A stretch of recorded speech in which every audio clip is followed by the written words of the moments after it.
Adik, selamat datang kembali di channel Widyarta Fisik. Pada video kali ini kita akan bahas materi tentang hambatan sun dan hambatan depan. Oke, kita langsung saja ke hambatan sun. Apa yang dimaksudkan dengan hambatan sun? Jadi hambatan sun, jadi ini merupakan hambatan yang berguna untuk meningkatkan kuat arus yang terbaca pada ampere meter. Oke, jadi guna hambatan sun di sini adalah meningkatkan nilai kuat arus yang terbaca pada ampere meter. Bagaimana caranya? Itu dengan cara memasang hambatan sun, jadi RSH di sini hambatan sun, dipasang paralel dengan ampere meter. Nah, ini dipasang paralel. Yang mana kalau biasanya pada kasus normal itu biasanya ampere meter dipasang secara seri dengan hambatan. Tapi khusus pada hambatan sun di sini, jadi hambatan sun dipasang paralel dengan ampere meter. Dimana untuk mencari berapa hambatan sun yang harus dipasang itu bisa kita menuliskan rumus ini. RSH sama dengan RA per N-1. Dengan N kita bisa ganti dengan I per IA.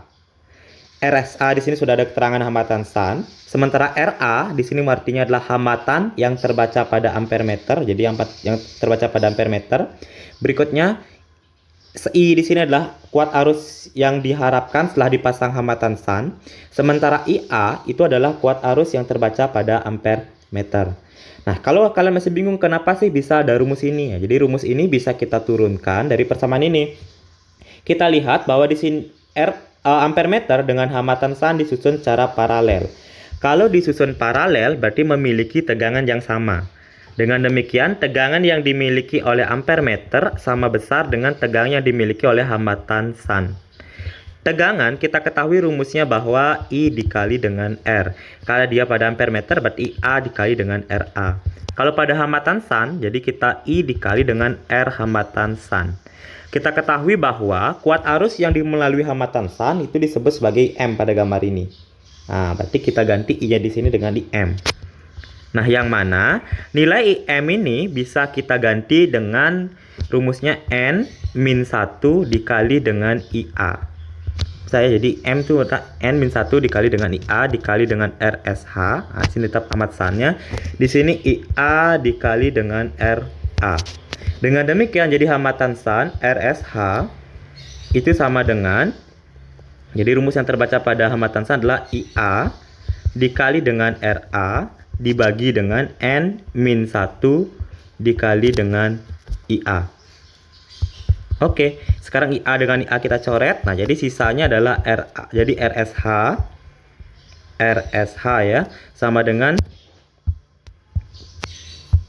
ini RSH sama dengan RA per N-1. Oke, inilah dia jadinya.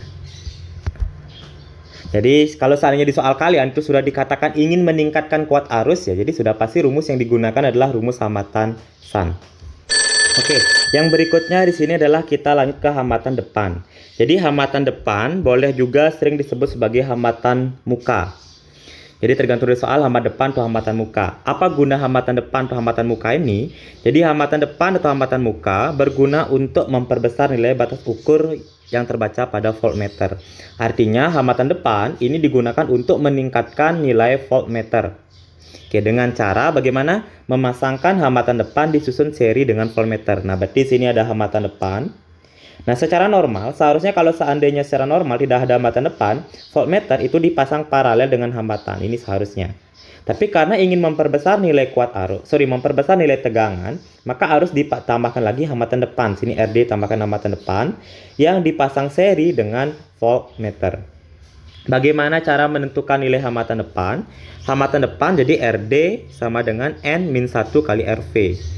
Nah, jadi dengan keterangan N di sini V per VP. Nah, di mana RD merupakan hambatan depan, RV di sini merupakan hambatan pada voltmeter. Jadi R itu hambatan, V itu voltmeter. Begitu juga tadi ketika di hambatan sun ada RA kan, R itu hambatan, A itu ampere meter. Artinya hambatan terbaca pada ampere meter. Kalau di sini RV berarti R itu hambatan, V itu voltmeter, artinya hambatan yang terbaca pada voltmeter. Oke, berikutnya di sini ada V berarti tegangan yang dihasilkan setelah dipasang dengan hambatan depan. Sementara PV berarti V tegangan, V voltmeter, artinya tegangan yang terbaca pada voltmeter. Oke, bagaimana bisa menurunkan rumus ini? Kalian mengetahui bahwa susunan seri, jadi tegangan pada susunan seri, jadi nilai V total itu sama dengan V.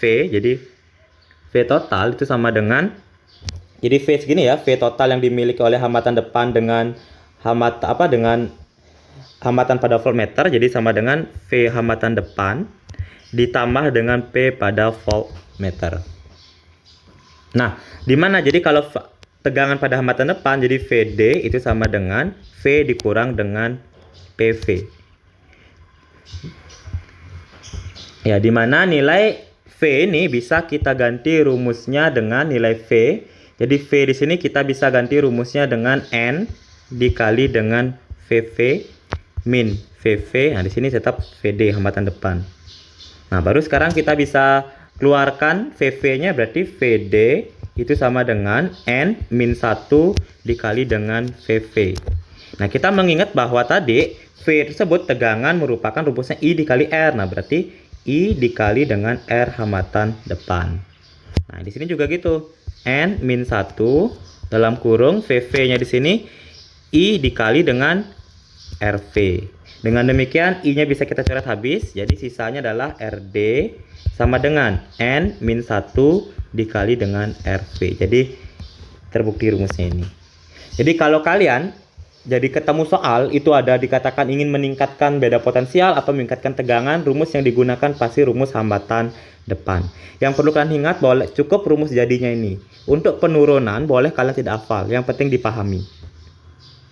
Nah, sekarang untuk menguji pemahaman kalian, mari kita coba bandingkan ke contoh soal.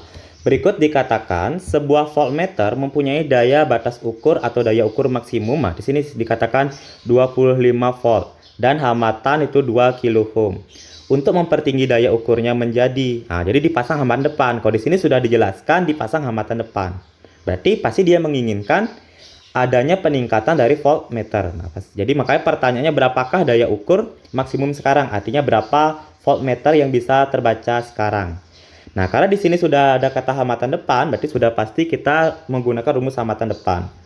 Nah, di sini cek dari bikin diketahuinya dulu. Suatu voltmeter mempunyai hambatan, berarti sini adalah tegangan yang terbaca pada voltmeter, atau boleh kita tulis namanya adalah VV yang nilainya adalah 25 volt. Kemudian memiliki hambatan dalam 2 kilo ohm, berarti RV, jadi RV katanya hambatan pada voltmeter adalah 2 kilo ohm. Berikutnya ditanyakan berapakah katanya hambatan depan diketahui, jadi RD katanya 78 kilo ohm. Pertanyaannya berapakah katanya V yang sekarang. Oke, jadi karena sudah ada RD, jadi kita langsung aja masukin ke rumus RD. Jadi RD sama dengan N min 1 dikali dengan RV. Nah, RD di sini nilainya adalah 78 kilo ohm. Nggak saya rubah karena sudah sama-sama kilo ohm, bakal dicoret nanti. N min 1, RV kita nilainya katanya adalah 2, berarti saya tulis 2, ini coret, berarti ini 39. Berarti 39 sama dengan N min 1, pindah ruasin aja, berarti N sama 39 ya. Jadi 39. Nah, jadi 39 ditambah 1, jadi dari awalnya min pindah ruas jadi plus. Nah, berarti ini sama dengan nilai N. Berarti ketemu nilai N itu sama dengan 40. Ingat yang diminta adalah nilai nilai V. Sekarang kita harus merubah nilai N itu hubungannya dengan V dan VV. Nah, di mana pada materi sebelumnya N tersebut merupakan V per VV sama dengan 40. Nah, jadi V jadi sama dengan 40 dikali dengan VV. Nilai 40 VV kita adalah 25 volt yang di sini. Nah, berarti kita ganti dia dengan 25.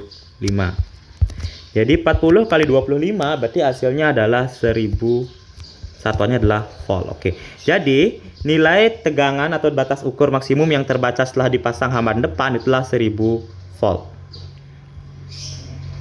Oke, ke soal berikutnya. Silakan pertama kita cek kira-kira ini termasuk hambatan depan atau hambatan shunt. Nah, jadi resistor dipasang sebagai hambatan shunt. Udah jelas ya, dipasang sebagai hambatan shunt, berarti sudah pasti rumus yang digunakan hambatan shunt. Pada sebuah galvanometer memiliki hambatan yang besarnya 1/99 kali hambatan dalam. Nah, berarti dikatakan Hambatan SAN yang terbaca, jadi yang dimiliki RSH itu adalah 1/99 kali hambatan dalam galvanometer. Galvanometer di sini fungsinya sama dengan ampermeter. Dengan demikian boleh kita tulis sini RA. Jadi hambatan dalam ampermeter. Dengan faktor berapakah batas arusnya dikalikan? Nah, berarti dengan faktor berapakah batas arus dikalikan? Berarti yang diminta faktor. Jadi faktor tersebut artinya nilai N. Faktor berapa dikalikan berarti berapa nilai N. Oke, dengan demikian, karena diketahui hambatan SAN, jadi kita gunakan rumus hambatan SAN. Jadi RSH sama dengan RA per N-1. RSH nilai 1/99. Oke, masukin 1/99 RA sama dengan RA per N-1. RA kita coret habis, tinggal kali silang. Jadi 1 dikali dengan N-1 dan 99 dikali dengan 1. Sehingga dihasilkan N-1 sama dengan 99. Jadi N sama dengan 99 ditambah dengan 1. Jadi N sama dengan 100 kali ya. Oke, dengan demikian, jadi dengan memasang hambatan SAN yang nilainya 1/99 hambatan dalam galvanometer, itu akan menghasilkan kuat arus yang nilainya adalah 100 kali dari kuat arus yang dimiliki oleh ampermeter. Nah, oke, sekarang cek soal berikutnya. Dikatakan sebuah voltmeter memiliki hambatan dalam. Nah, berarti sini sudah ada kata voltmeter memiliki hambatan dalam dan batas ukur 1 volt. Jika voltmeter tersebut dipasang, tersebut akan dipergunakan untuk mengukur tegangan 10 volt. Nah, berarti dia ingin meningkatkan tegangan. Kalau meningkatkan tegangan, berarti rumus yang digunakan adalah rumus hambatan depan. Berarti RD sama dengan N-1 dikali dengan RV. Sekarang kita cek apa yang ditanyakan, maka berapakah besar hambatan depan? Udah langsung ya, diminta berapakah besar hambatan depan, berarti yang diminta berapakah katanya nilai RD. Dengan demikian kita tulis diketahuinya dulu. Sebuah voltmeter mempunyai hambatan dalam. Nah, berarti sini hambatan dalam voltmeter, berarti artinya RV. Yang nilainya katanya 1000 ohm. Berikutnya dengan batas ukur 1 volt, artinya batas ukur yang terbaca pada, jadi tegangan yang terbaca pada voltmeter itu adalah 1 volt. Kemudian dia tuh mengharapkan tegangan yang nilainya 10 volt, berarti V-nya sama dengan 10 volt. Oke, dari ini kita langsung masukkan ke rumus. Jadi ingat N pada pada hambatan depan itu adalah V per VV. Nah, -1 dikali dengan RV. V kita nilainya 10, per VV kita 1, -1, RV kita nilainya 10. Dengan demikian, 10 bagi 1, 10, -1 dikali dengan 1000. Berarti 10 kurang 1, 9, 9 kali 1000 berarti 9000 ohm. Oke, dengan demikian, jadi hambatan yang harus dipasang untuk mendapatkan tegangan 10 kali lipat itu adalah sebesar 9000 ohm. Ya, soal berikutnya, sebuah ampermeter mempunyai hambatan 4,95 ohm dengan batas ukur 100 mA. Nah, jika batas ukurnya, jadi di sini ingat ya, pertama dia memiliki batas ukur kuat arus 100 mA. Kemudian dia menginginkan atau menjadikan 10 mA. Berarti terjadi yang namanya peningkatan kuat arus. Jadi kalau peningkatan kuat arus yang digunakan harus hambatan SAN. Maka dengan demikian rumus yang kita gunakan adalah rumus RSH. RSH sama dengan RA per N-1. Sekarang kita harus menemukan dulu yang mana sebagai RA-nya dan lain sebagainya. Jadi sebuah ampermeter mempunyai hambatan. Jadi sini ya hambatan pada ampermeter. Berarti sini artinya RA. Jadi RA yang nilainya 4,95 ohm. Dengan batas ukur. Jadi I yang di sini berarti I pada ampermeter dikatakan awalnya adalah 100 mA. Kita rubah jadi ampere berarti 0,1 ampere. Nah, jadi berikutnya jika batas ukur yang dijadikan 10 ampere berarti kuat arus yang diharapkan. Berarti jadinya I adalah 10 ampere. Pertanyaannya berapakah katanya hambatan SAN? Jadi RSH-nya berapa? Oke, tinggal kita masukkan ke sini. Tapi sebelumnya kita nyari N dulu karena N itu rumus sama dengan I per IA. I kita, jadi I kita itu nilainya adalah 10, IA kita adalah 0,1. Berarti N nilai kita adalah 100. Oke, setelah mendapatkan nilai N baru masukin ke sini. Jadi RSH sama dengan RA hambatan kita adalah 4,95 per ini n-nya kita dapat 100 min 1. Berarti sama aja hasilnya dengan 4,95 dibagi dengan 99. Jadi atau hasil akhirnya adalah 0,05 ohm. Jadi, untuk mendapatkan kuat arus yang 100 kali lipat, itu harus dipasang hambatan shunt yang nilainya 0,05 ohm atau 5 kali 10 pangkat min 2 ohm. Oke, ini materi dari hambatan shunt dan hambatan depan. Kalau ada yang ingin kalian tanyakan, silahkan komen di kolom komentar. Dan jangan lupa tonton video yang lainnya. Selamat dan semangat belajar. Terima kasih.